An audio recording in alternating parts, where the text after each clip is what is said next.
Hey, how you doing today? Great to hear. Welcome back to Tune Talk, where I make tier lists and talk about upcoming albums and rate the discographies of classic groups and bands. Today, I'll be going over the full discography of Led Zeppelin, famous rock outfit from the 1970s into the 80s. Probably the biggest band back at during that time, up there with Queen. Except Queen was more of the 80s, I would say. But everyone knows Led Zeppelin. You got John Paul Jones, Jimmy Page, Robert Plant, and John Bonham, each of which are like the go-to when talking about the greatest at their instruments. And like Robert Plant vocally, one of the greatest vocalists of all time. John Bonham, one of the best drummers of all time. And then you've got Paul Jones, which is known as one of the best bassists, and Jimmy Page, which is known as one of the best guitar players. Classic group. If you would think they were a super group if it wasn't for this being their original band. But yeah, I figured it'd be fun to go over the full discography today, rank them all from S to D tier, just like usual. And yeah, let's get into it, starting with their debut album, Led Zeppelin 1, or just Led Zeppelin. I'd say as far as debuts come, this is pretty damn good.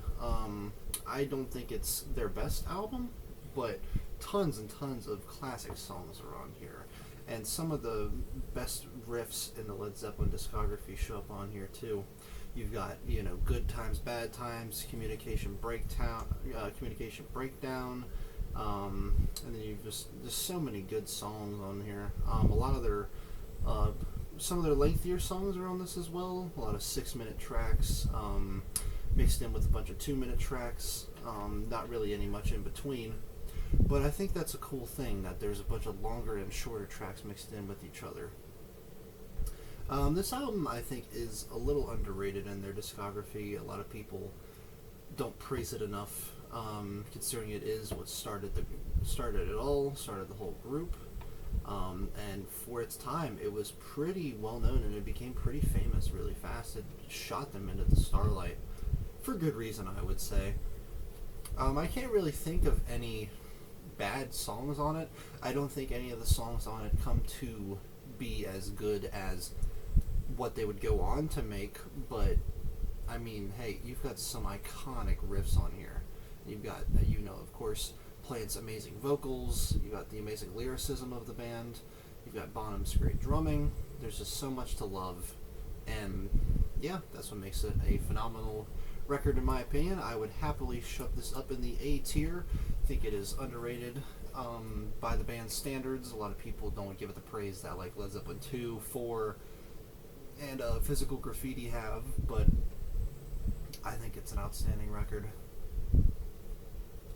Moving on, we have Led Zeppelin 2, which I believe was the very first full album of theirs I ever heard. I borrowed one of my dad's CDs and played it in the car a long time ago. Or not a long time ago, about 5 or 6 years ago, is when I really started getting into the band. And listening to this album for the first time front to back truly was an awesome experience. It was so like back then I wasn't as much into hard rock as I was more like mid 2000s rock, like garage rock, like the Strokes and Arctic Monkeys, stuff like that. And hearing stuff like this was just mind blowing. I was just like, wow, this sounds so alive and so like aggressive. And it really is a step up from their first, I would say. And that just shows the quality of Led Zeppelin's discography, because almost all of their albums are just, there's something to love. Of course, on this one you have amazing tracks like, Heartbreaker and Living Loving Maid, and you've got Moby Dick, which I really love because it has that awesome drum solo that's pretty much takes up the entirety of the song. And there's Lemon Song, which is one of my personal favorites. Heartbreaker, like I said, that's one of my favorite Led Zeppelin songs ever. I love that one so much. And yeah, there's just truly a lot of amazing songs on it. I think that the writing is a step up.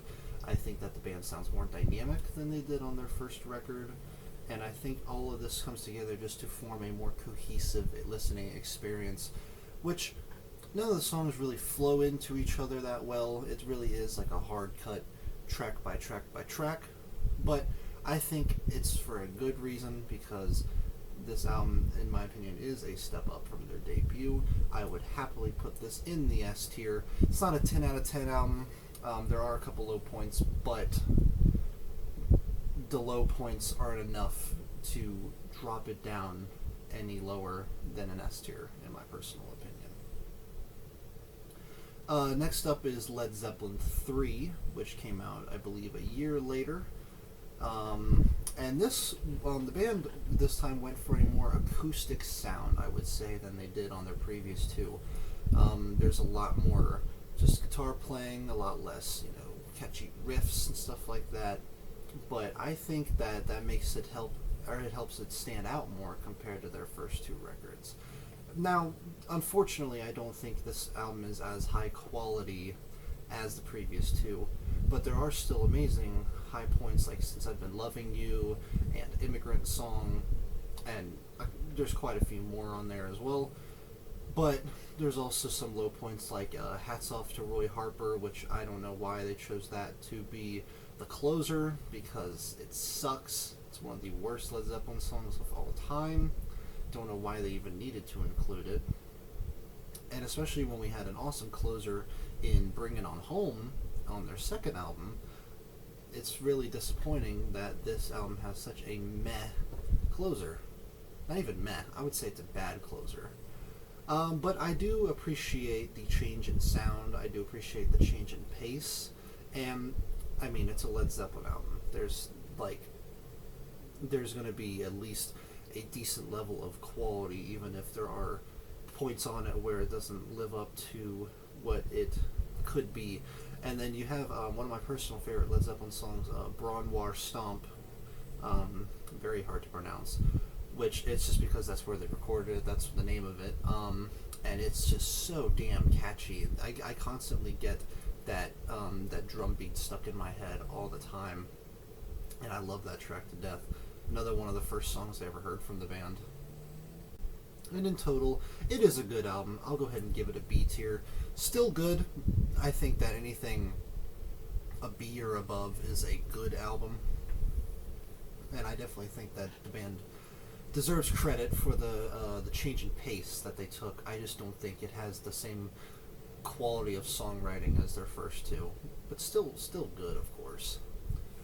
Next up, we have their breakthrough album, the one that everyone knows, the one everybody loves, Led Zeppelin 4, which came out, I believe, 2 years after Led Zeppelin 3.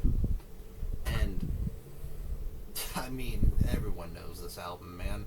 It's one of the de facto hard rock albums of all time, and for good reason. It's only 8 tracks, very tight track list, but every single song is freaking amazing. You have the opener, Black Dog, one of their most famous songs, and it's just so catchy, that riff that keeps playing throughout it, and then the contrast of Robert Plant, constantly going back to that vocal part and then leading into the next portion of the song over and over again, gets stuck in your damn head and you want to sing along to the entire track.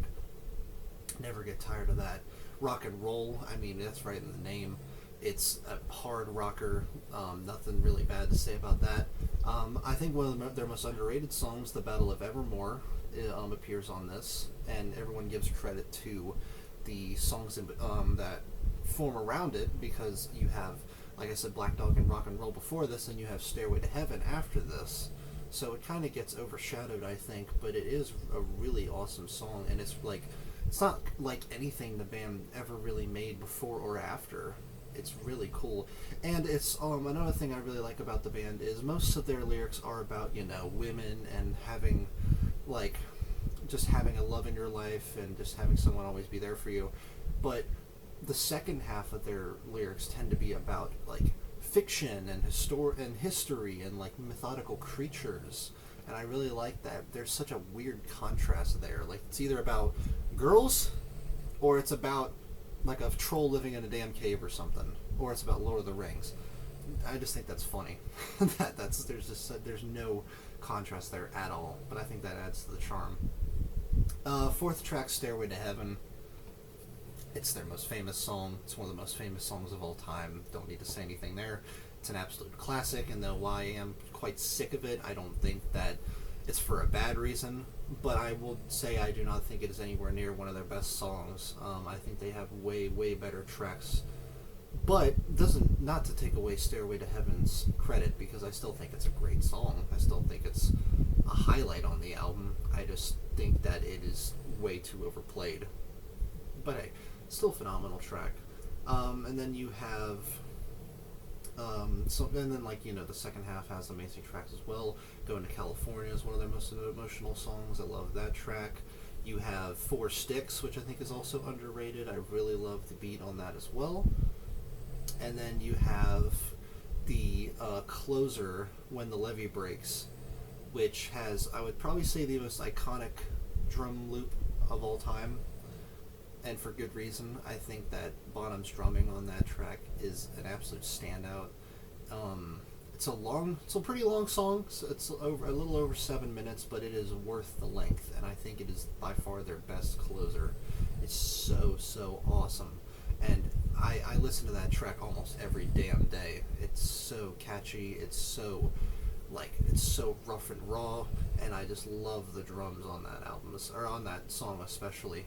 And I love this album as a whole. I mean, Led Zeppelin 4 is truly where the band became a cult classic, I would say, and I would happily put it up in the top of S tier for sure. Moving on, we have Led Zeppelin's fifth album, Houses of the Holy. Led Zeppelin 4 truly made the band go into stardom. I mean, they already were, but that album sent them right to the top of the top 100 charts, and they were known and loved by everybody. So this album following up was a big hype way back then. And this is also where they stopped naming their albums after the band name. This is where they branched off, and the second half of their discography all have exclusive band names. And Houses of the Holy is a good album. It's good. It is not as good as it's not as good as I wish it would be, following Led Zeppelin 4 and how good the rest of the discography has been so far. But it's still good. It's still good. There is a ton of amazing tracks on here. The opener, The Song Remains the Same, is a highlight. Love that song to death. It is just, it's just a classic Led Zeppelin song. That's really all I can say. You've got The Ocean, which is a phenomenal closer. And then you've got, let's see here, we've got,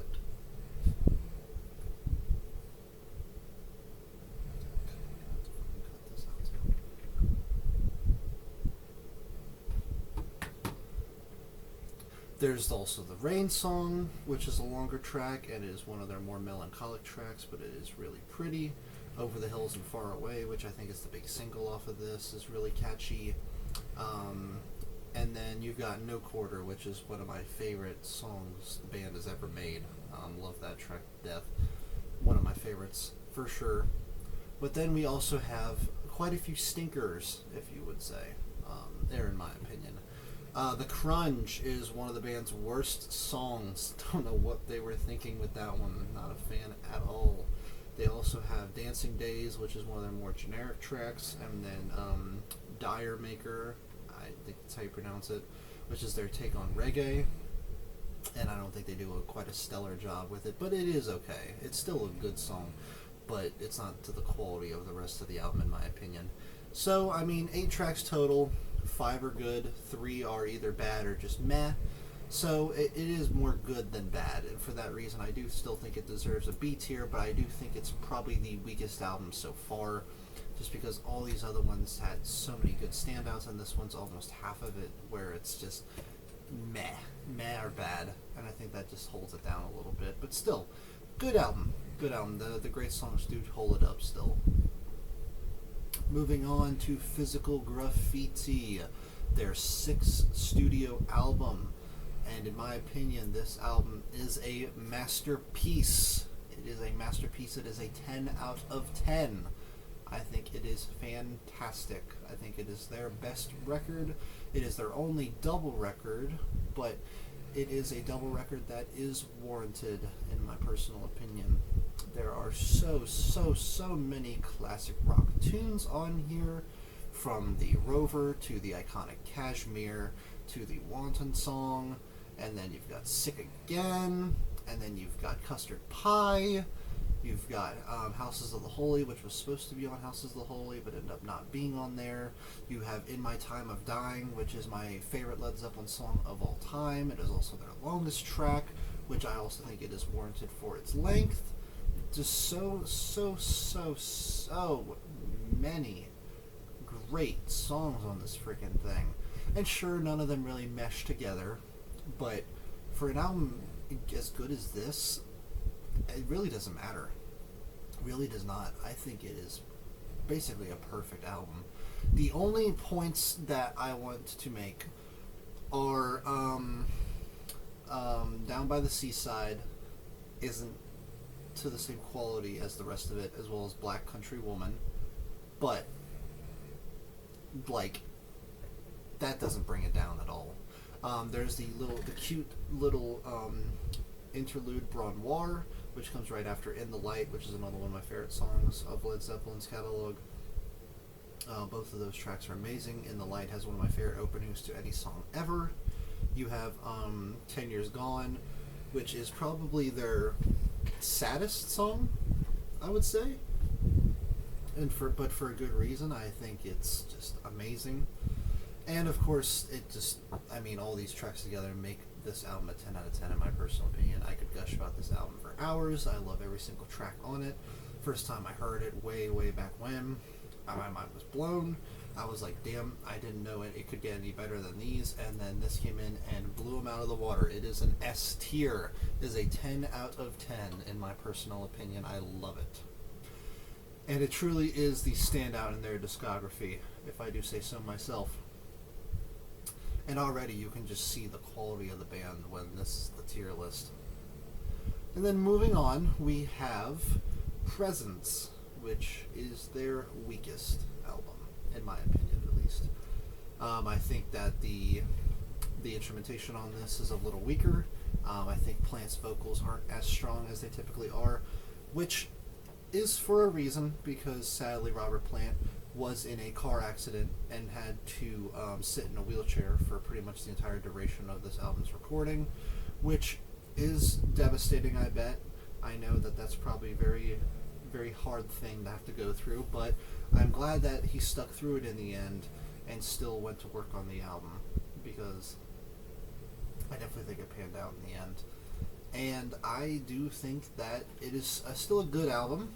It's still good, but it's nowhere near their best. I actually think this is their weakest. It does start off strong with Achilles' Last Stand, which is another one of their epic long rockers that I love to death. Love that track. Love everything about it. Especially Jimmy Page's guitar solos on there. I think he has some of the best solos in their whole discography on that track. But after Achilles' Last Stand, it's just kind of a bunch of mediocre Led Zeppelin songs. It's just Candy Store Rock is whatever. T for One is long, but it doesn't deserve to be as long as it is. And there's just a bunch of just, not generic, but generic by the standards of the band's usual sound, yeah, I think. And it's a shame, because I do wish this album was better, because I think it is the only album in their discography that weighs them down. But it's still a decent record. I'll still give it a C tier. It's still like a run-of-the-mill album, still pretty decent by other band standards, but by Led Zeppelin standards, it is just a major step down. Besides for the opener, I really am not too big on any of the other tracks, which is a shame, but it is what it is. And then we have the final album they ever released, which is In Through the Outdoor, and I think that this is their most underrated record. I think that this album is really great. I think there are a ton of standout songs on it. You have In the Evening and Full in the Rain and Carousel Umbra. You've got All My Lovin', just I'm Gonna Crawl, which is also there. Like, you just got so many good songs on this thing, and I don't see how people think it's their worst album at all. I really don't. All My Love, not All My Lovin'. There are some low points, like Hot Dog, which is like a country rocker. But I still like that song. I still think it's silly, but it's fun. And then Southbound Suarez, which never really does anything for me. But besides those two, again, we have 5 incredible songs with 2 okay songs. And I think that's a pretty good balance compared to stuff like Houses of the Holy and Presence. And I do quite love this album a lot. Sadly, Robert Plant's child passed away right before the finishing up of this record, which I think had a heavy impact on the making of it. And that is a very sad thing to go through. I'm actually surprised they still released this with him going through all that. But I'm glad that they stuck it out, because in the end, I think this album definitely paid off. One thing to note is this album features a lot more synthesizers and keys, which a lot of people don't like because it's not as similar to the classic hard rock the band is known for. But I like it because, just like Led Zeppelin 3 being more of an acoustic album, I prefer this being a change of pace, and it's not just the same thing again, and I think it actually helps it stand out. Controversial opinion, think this is an A tier. Yeah, I think that it is better than Led Zeppelin 3, and I think it's better than Houses of the Holy. I know a lot of people probably will hate on me for that, but it's just my opinion. I've always thought that this is their most underrated record, and I do think that it is a great one, and is one that definitely deserves more praise than it has. And that wraps up their main discog. We also have Coda, which is just kind of on here. This is just a group of B-sides. Nothing too standoutish, but nothing bad. I would just go ahead and throw that in like a B tier. Maybe a C. Yeah, we'll do a C tier. Yeah, just kind of a grouping of B-sides. Nothing to the like quality level that they usually have, but that makes sense. They're B-sides. There are some standouts though, and I do still think Presence is better, but like it doesn't really count because it's not an official Led Zeppelin album. But yeah, I figured it'd be fun to have it on the list just to add a little bit of extra chit-chatty into the mix. But yeah, this is my official Led Zeppelin tier list. My opinion has changed on the band a couple times over the years. For example, I used to think that this used to be down here because of Stairway to Heaven, because I hadn't heard any other tracks, but then I listened to the full thing and I was like, oh my god, this is amazing. I used to have Led Zeppelin 2 up here, but then I heard Physical Graffiti and realized that that is, in my opinion, their best record. This used to be down here. This used to be down here as well. But as I have become more knowledgeable on music and become like more well known with the band, it really has helped me get a better understanding for the band's music and for these records, and I think that this is a pretty good roster. And again, this just shows the quality of their music and how good they were, because while Presence is a mediocre album in my opinion, they don't have a bad one. They don't have a single bad one, and I listen to pretty much all these records all the time. I have them all on vinyl. I give them all a spin pretty often, and the band holds a special place in my heart. They are definitely my second favorite band of all time, and I think that all of these were well worth a listen. And yeah, I think that's about it for today. Thank you everybody for watching, and make sure to stay tuned for the next episode of Toon Talk. Thank you very much.